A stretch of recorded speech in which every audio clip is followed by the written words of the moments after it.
So my book is called 11 for a number of reasons actually. The main character lives at number 11 on his street, and he is involved in an incident really early on in the book which triggers a series of 11 events.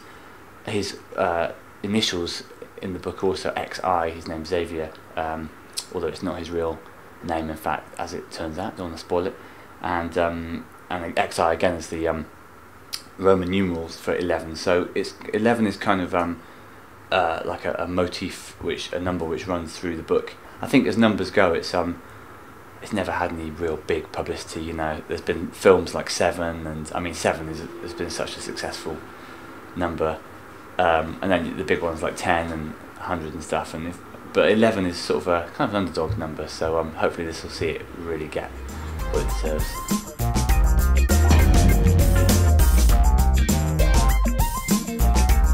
The story of 11 is the story of this guy Xavier, who grows up in Melbourne and has a pretty good life there, and then something awful happens to him, which I won't spoil.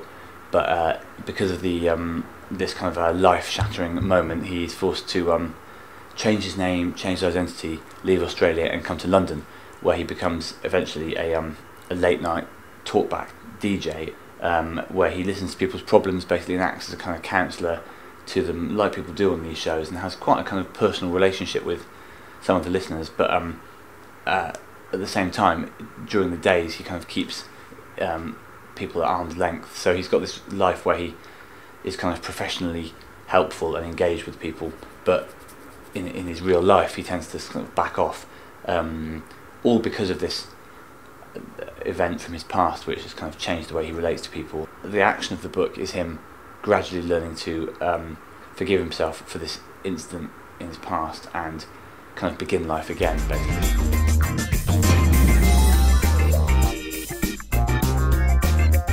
I tend not to base characters specifically on a person I know. People always assume that characters are are equivalent to direct equivalents of people that you know, but it would be quite a dangerous way to live as a writer, I think. Because you don't want people that you know to see themselves too literally in the book, and also because then if you base a character too much on a real person, then you'd find it hard to make the imaginative leap of giving that character life. They would just behave and speak exactly like the real person. What I do is kind of, I think both Pippa and Murray in the book, who are sort of the two principal supporting characters, they're both kind of hybrids of several people that I know.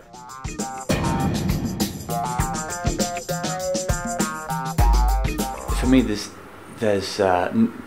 not really a contradiction between being a comedian and being a novelist, because I kind of set out to do both things at the same time. In fact, I set out to be a novelist, and then comedy kind of ran away with me a bit, because you can sort of establish yourself much faster as a comedian than you can as an author. So I ended up almost accidentally becoming known as a comedian when my aim really was to be a writer. Now the two things fit together quite well. I think being a comedian, you're instinctively, you're always on the lookout. You're always kind of observing the way people are, the way they talk and what they do, and just looking for funny stuff, basically. A comedian never stops doing that, which is useful in a way for a book, because a novelist again has to observe life and observe characters, their quirks and their kind of complexity.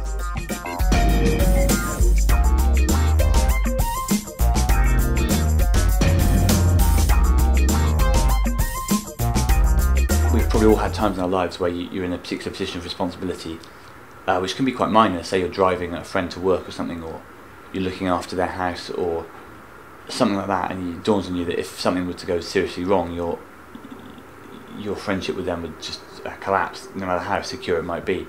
And I've always been interested in these moments where a friendship of kind of 20 or 25 years, or a relationship, just disintegrates almost because of one instant. That's what happens to Xavier.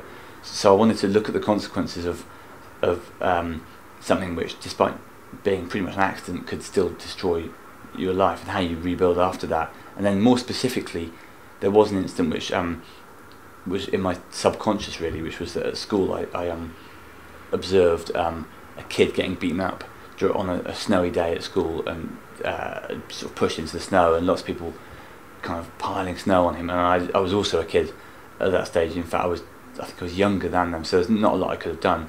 But I was probably just pleased at the time that it wasn't me being beaten up.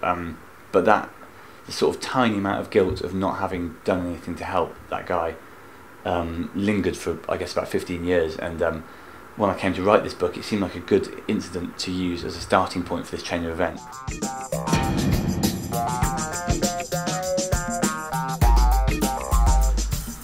Well, what the world needs now is relax a bit more. I suppose that's quite an Australian or Anglo-Australian solution to it, but I reckon maybe what the world needs from a sort of Aussie point of view is just a massive barbecue or something. It doesn't have to be, it can be kosher and halal and everything, but just a huge multi-faith, multi-ethnic barbecue or some other hugely relaxing event, I think would do the trick. I don't know how it would work with ticketing and like where you stage it, and I don't know if everyone can come because just in terms of transport and stuff. So like it's a work in progress, this idea, but basically I think the world needs to relax more and be more tolerant. But specifically, I'm suggesting a barbecue or some huge social, because part of the problem is, as the book illustrates, people just don't talk to each other more, or don't talk to each other enough. And things like Facebook and Twitter and so on do help with that, but it's still not really communication. Whereas if you've got a sausage in your hands, it's very hard to stay cross with someone. So I think that's what the world needs, but it probably won't be me that actually makes it happen, just in terms of the amount of time I've got on my hands.